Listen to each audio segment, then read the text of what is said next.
ভাই আপনি যে পানি মারছেন ওয়ালে এর কারণটা কি, বিষয়টা কি? হ্যাঁ, এই দেয়াল যদি শুকনো হয় তাহলে প্লাস্টারটা ভালো হয় না। প্লাস্টার করতে হলে এটা দেওয়া ভালো করে ঢিলানো লাগবে। ও প্লাস্টারটা সুন্দর হবে। তাই? আচ্ছা বুঝলাম। আসলে এই পানি দিয়ে প্লাস্টার না করলে এই প্লাস্টারটা মজবুত হয় না, তাই তো? আর প্লাস্টার করার পরও ঘন ঘন পানি দিতে হয় 5 থেকে 7 দিন, তাহলে হয় প্লাস্টারটা মজবুত হয়। আপনি পানি আগে ঢালা ফেলে প্লাস্টারটা ভিতরে ভিতরে রাখতে হবে। ও, আর এই যে পানি মাছের এই উপকারিতা হচ্ছে যাতে প্লাস্টারটা সুন্দরভাবে ধরে, হ্যাঁ, হ্যাঁ। এটাই তাই তো? হ্যাঁ। আর প্লাস্টারটা ফিনিশিং হবে ভালো, তাই তো? ও, তাহলে খুব মানে আর ভেজাতে হবে না, এই শেষ। এই, তুমি কারে মনে করছো? আমাকে মিষ্টি সাহেব সাত ভেঙে গুঁড়ো করে দিল রে, সাত ভেঙে গুঁড়ো করে ভাবছে হয়তো কি একটা ক্ষতি গো, এটা একটা অবনতি বুঝছ না? এখানে কি কি বন্ধ করছে গো? পুরো পুরো মধ্যে করা হচ্ছে। ফুটো কিসে ফুটো? এই ডগরা ফুটো।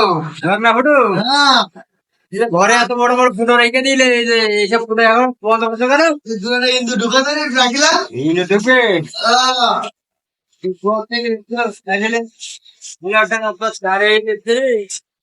ये साथ घाटी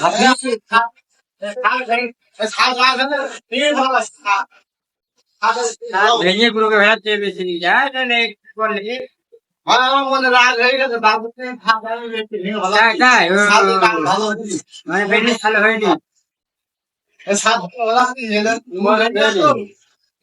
আমি একাই ভেঙে বলাবো। ভালো ভালো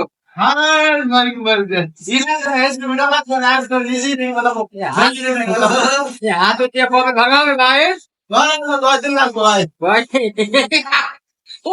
আপনি কি করছেন পানি করছেন ও ইয়ারে পানি মারছো আরে বেশি এত বড় বদ পুরা ঘরটা এই বিল্ডিং টা নষ্ট করাচ্ছে 10 দিন এই ঘরটা হয়তো 10 দিন লাগবে অবশ্য কি আসলে হাতে দিয়ে ভেঙে শিখে আসলে ছাদটা ভাঙা উপকারিতা হচ্ছে এই যে ছাদ ভেঙে দিলে ছাদ ভেঙে দিলে এতে প্লাস্টার ঘরে খুব সুন্দর হবে, কারণ এটা না না যদি না ঢোকানো হয় এতে ফিনিশিং থাকলে এতে আপনার সিমেন্ট ধরে না, মজবুত হয় না। এই জন্য এই ঘরের এই যে ঘরের ছাদটি এইভাবে কোপানো হয়, কোপানোর উপকারিতা হচ্ছে এই ছাদে এখন সিমেন্ট ভালো না দেবে খুব সুন্দর ভাবে কামড়ে ধরে রাখবে, এটা হচ্ছে এর উপকারিতা।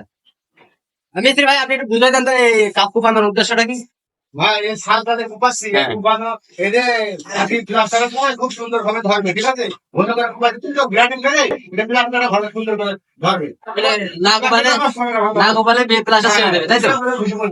আচ্ছা, ভালো। তাহলে আপনারা বলছেন যে ছাদ কুপায় প্লাস্টার করলে প্লাস্টারের উপকারিতা এটা কামড়িয়ে ধরে এক কথায়। আর যদি এরকম লিসিপ থাকে এই যে সমান থাকে তেরা থাকলে প্লাস্টারটা ধরে না, এটা পড়ে যায় কিছুদিন পরে পড়ে যায়। এটা সিট সেন্টারিং তো হ্যাঁ, হ্যাঁ। এটা কাট সেন্টারিং না মানে এখন মনে ও ঠিক ঠিক রাইট। হ্যাঁ, আর এটা ফ্যান এটা হচ্ছে ফ্যান আমি ঠান্ডা লাগাতে পারবো। হ্যাঁ, আর ওটা হচ্ছে এই যে ফ্যানের পয়েন্ট, একটাতে পয়েন্ট আর পাশে লাইটিং পয়েন্ট, এখানে আছে প্লাগ মিলাক যাই যা সকল জিনিস সাথে ঘরে।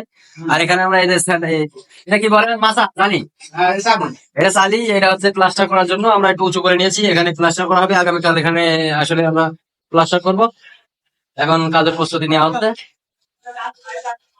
এখানে প্লাস্টারটা সুন্দরভাবে ধরবে এই জন্য এই পানি দিয়ে ভিজানো মজবুত হওয়ার জন্যই হ্যাঁ, এটা করা, ফিনিশিং ভালো হবে, মিস্ত্রি কাজ করতে ভালো হবে, আর যে গৃহস্থ তার আছে লাইফ গ্যারান্টি, এক কথায় ফিনিশিং ভালো হবে, কামড়িয়ে ধরবে, মজবুত হবে এই জন্য। এগুলো তো কাজ বুঝতে পারবে না। হ্যাঁ হ্যাঁ আসলে right right right right right এই জন্য এই যে পানি দিয়ে ভিজাতে হয় ওয়ালগুলা ভিজিয়ে সুন্দর করে রসালো করে নিয়ে প্লাস্টার করতে হয়, প্লাস্টার করলে প্লাস্টার ধরে ভালো, ফিনিশিং হয় ভালো, দ্বিতীয়ত এটা লাইফ গ্যারান্টি মানে কামড়িয়ে ধরে, এটাই আর কি।